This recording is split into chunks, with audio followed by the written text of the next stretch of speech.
श्री राम, राधे राधे। आज मैं आप लोगों के सामने एक ऐसा सच लेके आई हूँ जिसे सुनकर के आपको बड़ा चौंकाने वाला शॉक लगेगा। वो सच क्या है, पहले तो आप मुझे एक जवाब दीजिए कमेंट में कि क्या नाबालिग बच्चे को जेल होती है अगर उसका गुनाह इतना बड़ा ना हो और गुनाह करने वाले 4 बच्चे हो, 4 लड़के हो, जिसमें एक बालिग हो और 3 नाबालिग हो, और उसमें से नाबालिग बच्चे को, एक बच्चे को जेल हो जाती है, 3 बच्चे छूट जाते हैं।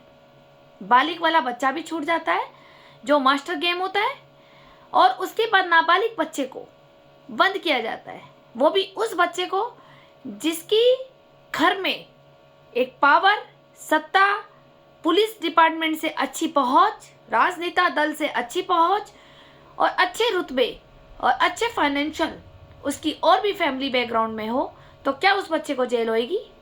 आप बताइए मुझे। ये जो मैं आज आपको सच बताना चाह रही हूँ, इसलिए बताना चाह रही हूँ क्योंकि और कोई मासूम बच्चे की जिंदगी ना बर्बाद हो। क्योंकि जेल चाहे 2 दिन की हो, चाहे 2 महीने की हो, एक दाग, एक सम्मान, एक सामाजिक अपमान तो हो ही जाता है।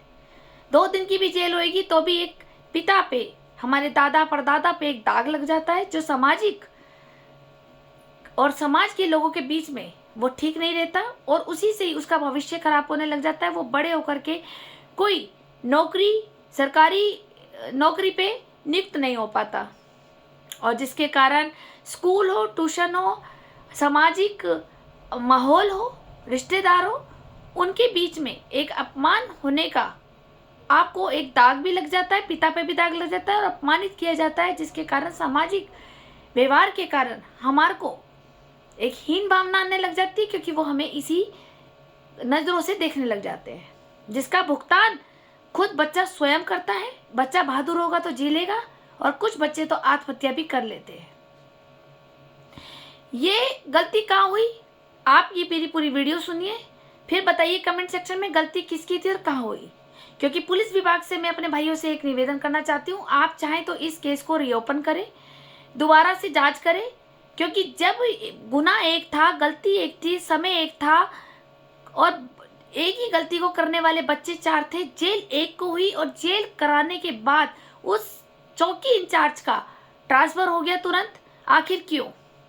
और 3 को जेल क्यों नहीं हुई, जबकि करने वाले, गलती करने वाले सभी बच्चे थे?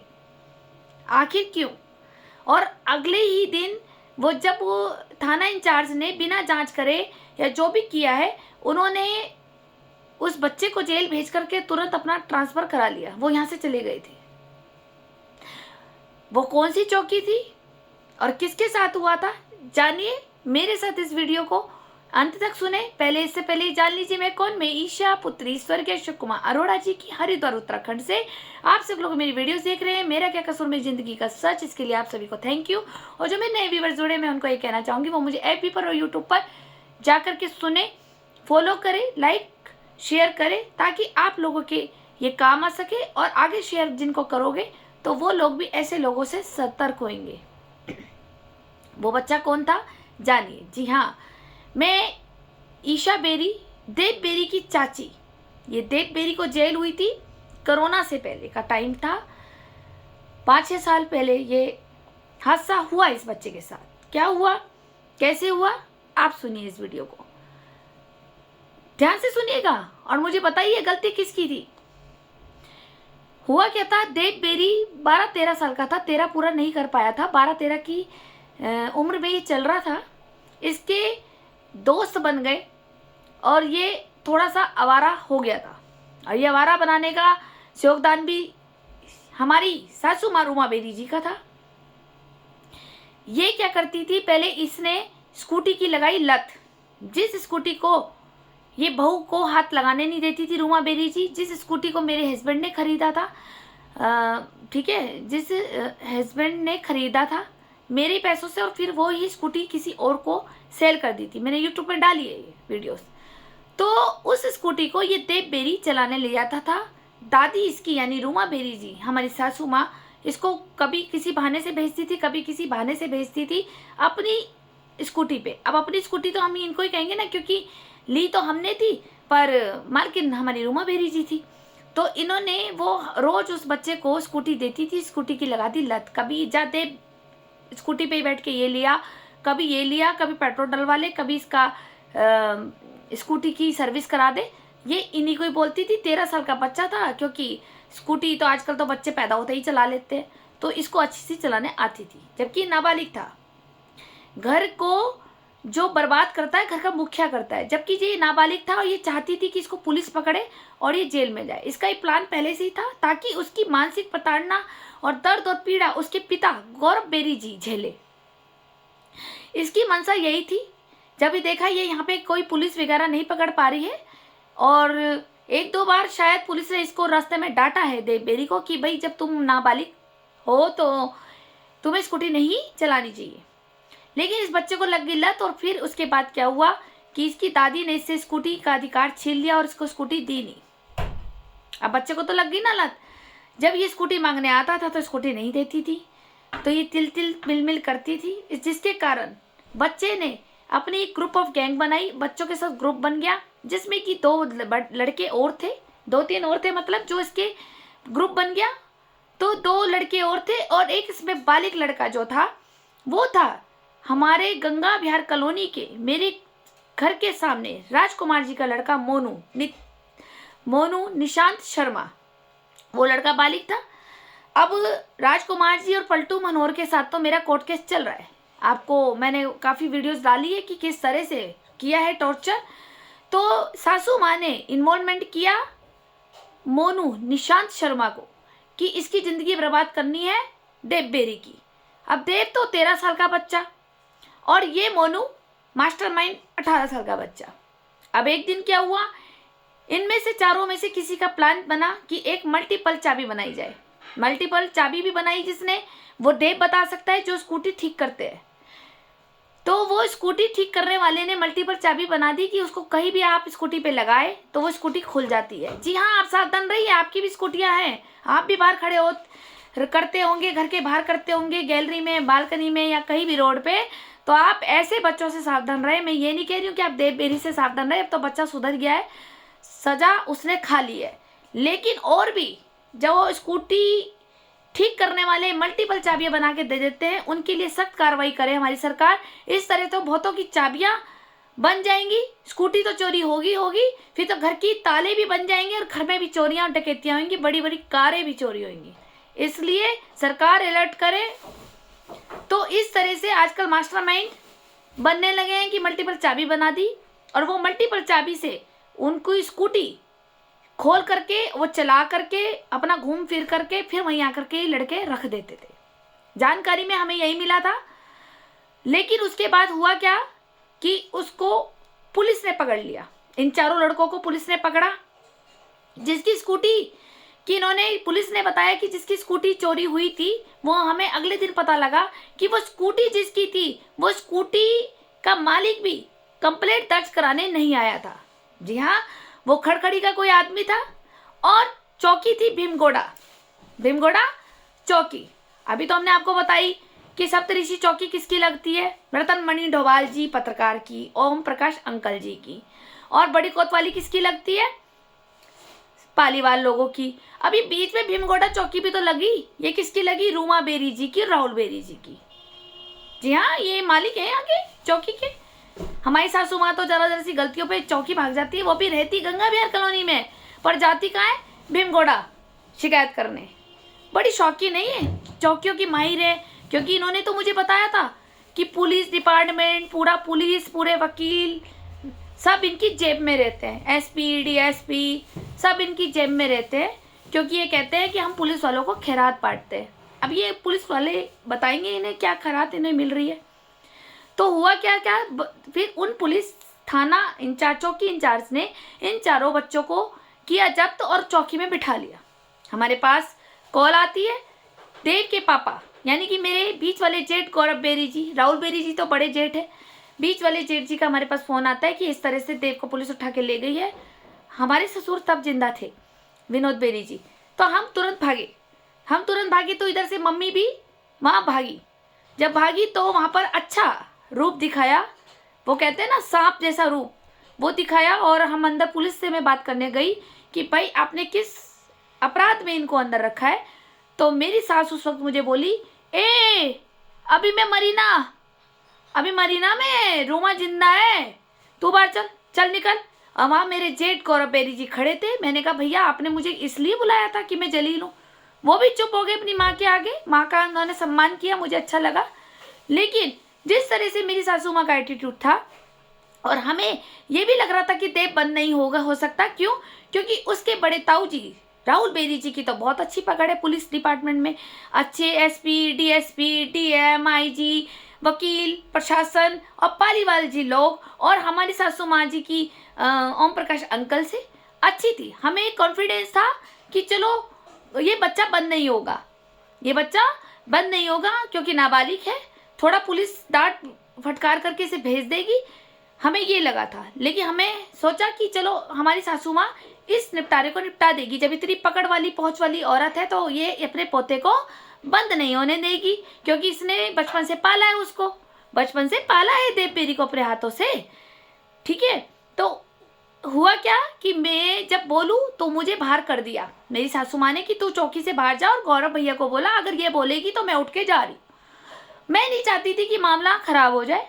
मैंने कहा चलो चलो कोई बात नहीं, मम्मी कर रही है ना, कोई बात नहीं। तो मम्मी ने, हमारी सासू माँ रूमा बेरी जी ने किसी को फ़ोन करवाया और पुलिस सर से, जो चौकी इंचार्ज से, उनसे बात कराई। अब वो बंदा कौन था ये इसके बारे में हमारे को जानकारी नहीं है, या आप रूमा बेरी जी से पूछ सकते वो कौन था। उसके बाद पुलिस सर ने हमें सबको बोला कि ठीक है आरती के बाद ले जाना, क्योंकि दोपहर के 2-2:30 बज रहे हैं, अभी शाम को हमें वहाँ जाना है, हर की पौड़ी भीड़ हो जाएगी, तो आप आरती के बाद ले जाना। हमने कहा ठीक है, हम आरती के बाद 7-8 बजे आकर के अपने बच्चों को ले जाएंगे। चारों बच्चों को इन्होंने थाने में बंद किया हुआ था, चौकी में। हम वापस आ गए। जब पुलिस का फ़ोन 7 बजे आया नहीं, 8 बजे आया नहीं, हम हार करके 9 बजे चौकी पहुंच गए। हमने कहा हमारा बच्चा दे दो वापस हमें।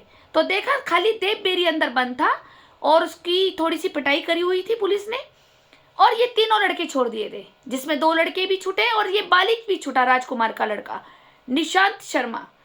ठीक है, मैं आप पुलिस प्रशासन से ये पूछना चाहती हूँ, सरकार से पूछना चाहती हूँ कि जब गुनाह एक ने नहीं करा, चारों ने किया। चारों स्कूटी पे घूमे, चारों ने स्कूटी घुमाई, और चारों ने स्कूटी घुमा के पेट्रोल खत्म करके वो स्कूटी भी वहीं रख दी। जिसकी स्कूटी थी वो कंप्लेंट करने नहीं आया थाने में, तो कंप्लेंट आखिर करी किसने? क्या दादी ने करी इसी की, रूमा बेरी जी ने या राहुल बेरी जी ने? जिस वक्त मैं चौकी में खड़ी थी उस वक्त ये देव बेरी बच्चा, 13 साल का बच्चा अकेला बैठा हुआ था। थोड़ा सा लग रहा था कि पीटा है पुलिस ने, लेकिन हमें कोई शिकायत नहीं, कोई बात नहीं, बच्चे ने गलती करी तो पुलिस ने अगर उसको मारा भी है तो कोई दिक्कत नहीं है। हमें थोड़ा लगा कि इस बच्चे को कोई डांटने ठपटकारने वाला होना चाहिए, ताकि ये थोड़ा सा डरे, ये आगे से भविष्य में ऐसे काम ना करे। लेकिन 3 लड़के गायब हो गए वहाँ चौकी से। मेरी सास ने बोला कि तू राहुल बेरी को फ़ोन कर। मैंने अपने फ़ोन से फ़ोन किया था। मैंने कहा कि भैया ऐसी सी बात हो गई है और देव बेरी को पुलिस छोड़ नहीं रही है, आप थोड़ी सी पहुंच लगा करके इस बच्चे को निकाल दो, है तो आपकी फैमिली का। इन्होंने कहा कि ठीक है करता हूँ, है, इन्होंने इस टोन में बोला और फिर इन्होंने फ़ोन काट दिया मेरा। मुझे लगा कि शायद कहीं इधर उधर फ़ोन करके सिफारिश लगाएंगे, या फिर ये ताऊ हैं तो ज़रूर वहाँ पर आ जाएंगे भीमगोड़े चौकी में।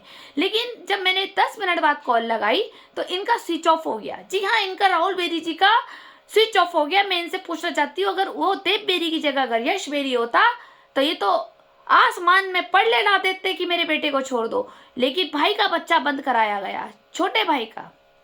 ठीक है, दबाने की प्रेशर पूरा लगाते हैं, दबा दो, डरा दो। आखिर क्यों इस बच्चे को क्यों डराया गया? 13 साल का बच्चा क्यों चौकी में बंद हुआ? और फिर वहीं से ये 3 दिन के लिए जेल गया, रोशनाबाद, हमारा ये देव बेरी। तीनों बच्चे छूट गए, बालिग छूट गया। जिस पुलिस वाले ने FIR दर्ज लिखी वो भी इसको जेल पहुंचाने के बाद रोशनाबाद कोर्ट गए थे ये चौकी इंचार्ज, तो वहाँ पे जज के सामने जो भी उन्होंने फाइल पेश करी, उसके बाद वो पुलिस चौकी इंचार्ज भी ट्रांसफ़र हो गया। क्योंकि मैं जांच तक गई, बच्चा गया जेल में, मैं अगले दिन चौकी फिर दोबारा गई ये जांच करने के लिए कि आखिर हमारा ही बच्चा क्यों बंद हुआ, 3 बच्चे क्यों छूट गए, जिसमें कि एक बालिग था। क्योंकि बालिग था तो माइंड से मैच्योर भी होगा ना, मास्टरमाइंड भी तो होगा, मल्टीपल चाबी ऐसी कोई बन गई। लेकिन वहां तक गलत उसमें डालने में, जेल तक पहुंचाने में पूरा योगदान रुमा बेरी जी का, राहुल बेरी जी का था, साथ में निशांत शर्मा का था, क्योंकि बड़ा बालिग बच्चा था। बालिग को कैसे छोड़ सकती है पुलिस, आप बताइए? या तो चारों को बंद करती या चारों को छोड़ती, लेकिन 3 छोड़ दिए और एक बच्चा जेल काट के आ रहा है 3 दिन तक। आखिर क्यों, क्या माजरा था? क्योंकि वो भी दादी के राज जान गया था कि दादी कौन कौन से काम करती है, देह व्यापारी का और भूमाफिया लोगों का, और क्या क्या, और अफीम और नशा बेचती है। वो देव इनके घर में आना जाना रखता था दादी के। इसको कुछ ना कुछ मुखबरी और इसने देख लिए थे, कुछ दादी के राज, जैसे मैंने इसके राज देख लिए थे रुमा बेरी जी के। तो तब से वही मेरा पीछा नहीं छोड़ रही और नाजायज तंग कराती है कॉलोनियों में। तो इसी तरह से इसने अपने पोते को भी जिंदगी बर्बाद कर दी, जिससे कि उसका एक सामाजिक सम्मान खराब हुआ, उसके पिता का भी, हमारा भी, वो हम चाची हैं, सम्मान भी खराब हुआ कि इतने बच्चे से इतनी बड़ी चोरी कैसे कर ली, जबकि वो चोरी का कोई मामला ही नहीं था। झूठी एफआईआर दर्ज थी। जिसकी स्कूटी थी वो, उसे तो खुद को नहीं पता कि स्कूटी गई भी और आई भी गई, और उसने कोई मामला दर्ज भी नहीं कराया चौकी के अंदर। जब कोर्ट केस भी चलना था तो वो मालिक भी नहीं आया स्कूटी का, और बाद में जब हमने जांच करी तो कोई ऐसा मालिक ही नहीं था कि स्कूटी का जो मालिक आता है एफआईआर दर्ज कराता है कि मेरी स्कूटी चोरी हो गई, इस नंबर की हो गई, इतने बजे हो गई, कोई फाइल में नहीं था। तो मैं ये सरकार से पूछना चाहती हूँ, आखिर पुलिस ने नाइंसाफी क्यों करी? आखिर वो कौन था जो रुमा बेरी जी के फोन पर पुलिस चौकी इंचार्ज ने बात करी? आखिर वो कौन था जिसके कहने पर 3 लड़के छूटे और एक लड़का नाबालिग जेल में बंद हो गया? आखिर वो कौन था जिसने 3 दिन की जेल कराई एक बच्चे को डराने धमकाने के कारण? आखिर राहुल बेरी जी ने अपने भाई के बेटे को क्यों नहीं छुड़वाया? आखिर बड़े ताऊ थे जिनके पास इतनी पहुंच हो, एमएलए और मंत्री और एसपी डीएसपी सबसे, और सासू माँ का ये कहना था कि मैं अभी मरी ना, जिंदा हूँ, मैं अपने पोते को कुछ नहीं होने दूंगी। जिस पोते को बचपन से पाला, उस पोते की जिंदगी क्यों बर्बाद करी? आखिर क्यों उसका समाज में प्रतिष्ठा खराब करी, उसके पिता की भी और देव बेरी की भी? आखिर क्यों? और ये पुलिस चौकी इंचार्ज जिसने ये मुकदमा दर्ज करा, ये तुरंत जेल पहुंचाने के बाद इसका क्यों ट्रांसफर हो गया? ये यहाँ से क्यों चला गया चौकी छोड़ के? आखिर इन सब की खिचड़ी किसने पकाई? ये सरकार से मैं कहना चाहूंगी, पुलिस विभाग से ये कहना चाहूंगी कि अगर इस तरह के अन्याय होते रहे तो देश में पढ़ने आने की जो अपना आप ही आ जाएगी, एक दूसरे के खून कर देंगे ये। फिर तो आप कोर्ट, रोशनाबाद कोर्ट, जेल, जज सब बंद कर दो, सबके हाथ में एक तलवार दे दो, सब एक दूसरे की गर्दन काट देंगे। जब इंसाफ ही नहीं मिल रहा है, निष्पक्ष जांच नहीं करती पुलिस, आखिर क्यों किया इस बच्चे के साथ, बताए? आप जांच कीजिए। और बालिग को क्यों छोड़ा गया? और आखिर राजकुमार का लड़का ही, इसके पिताजी राजकुमार जी और मनोहर पलटू भतीजा, इन दोनों से मेरा चल रहा है केस। इनका पड़ोसी भी है दीप तिवारी जी, इन गंगा विहार कॉलोनी की बात है ये। आए दिन ये मुझे परेशान करते थे और मेरा चल रहा है इनके साथ रोशनाबाद में कोर्ट केस। मैंने ही इनको कोर्ट केस में डाला। क्यों? क्योंकि अति हो गई थी ये। मुझे 10 साल से मुझे इतना टॉर्चर कर रहे थे, जिसके कारण मुझे मानसिक प्रताड़ना झेलनी पड़ी, जिसके कारण मुझे क्रॉनिक इंसोम्निया और एंजाइटी डिप्रेशन हुआ, और फिर मुझे जानलेवा बीमारी लूपस हो गई। इनकी हरकतों के साथ साथ एक बच्चे को भी भुगतना पड़ा। पहले बच्चे ने भुगता, फिर मैं तो 2021 में कोर्ट लेके इन्हें गई हूँ, लेकिन बच्चे का मामला कोरोना से पहले का था। और आखिर 4 बच्चों के साथ एक बच्चा जेल गया, 3 नहीं गया। क्यों? जब पुलिस ये दिखा रही है कि इन्होंने स्कूटी चोरी करी, तो 4 ने करी ना, 4 ही थे ना, 3 क्यों छूट गए? उसमें से बालिग क्यों छूट गया? नाबालिग को क्यों जेल करा दी? आखिर क्यों? आप समझदार हैं, आप मुझे इसका जवाब कमेंट में कीजिए। और मैं सरकार से कहना चाहूंगी, इस केस को दोबारा रीओपन कीजिए। आखिर भीमगोड़े चौकी में ऐसा हुआ क्यों था कि नाबालिग बच्चा जेल गया और बालिग छूट गया? कौन था जिसने ये काम और खिचड़ी पकाई? जल्दी से मुझे आप कमेंट कीजिए, कौन सही था, कौन गलत था, किसकी गलती थी? क्या ये सही हुआ इस बच्चे के साथ? इसका जो एक नुकसान हुआ सामाजिक, कौन देगा? हमें सरकार देगी? जो बच्चा 13 साल की उम्र में जेल गया, जिसके कारण ये कई समाज में इज्जत से कहीं रोटी नहीं खा सकता और कहीं सरकारी नौकरी इस बच्चे की नहीं लग सकती। क्यों किया इसका भविष्य बर्बाद? आखिर क्यों? क्या ये दादी यही चाहती है, रुमा बेरी और राहुल बेरी जी, कि पूरे परिवार को अपना गुलाम बना के रखे, जूतों के तलवे चटवाए, ताकि किसी का ओहदा ना बढ़ जाए और कोई पढ़ लिख कर कोई सरकारी पद पे ना बन जाए। इनको यही चुल मची रहती है, राहुल बेरी जी को, अंजू बेरी जी को और हमारी सासू माँ रूमा बेरी जी को। आखिर प्लानिंग प्लॉटिंग, एक दबंग दादी और दबंग जेठ के होते भी उस घर का परिवार का बच्चा जेल काटा है। साजिश किसकी है आप समझदार है। और पुलिस विभाग से कहना चाहूंगी इस केस की दोबारा जांचकारी कीजिए। आखिर हमारा बच्चा जेल गया क्यों था और कौन था, और आखिर पुलिस इंचार्ज, चौकी इंचार्ज का तुरंत ही ट्रांसफर क्यों हो गया उस चौकी से, कौन था उसके पीछे। आप समझदार है, मुझे लेकिन जवाब चाहिए इसका सरकार से। धन्यवाद।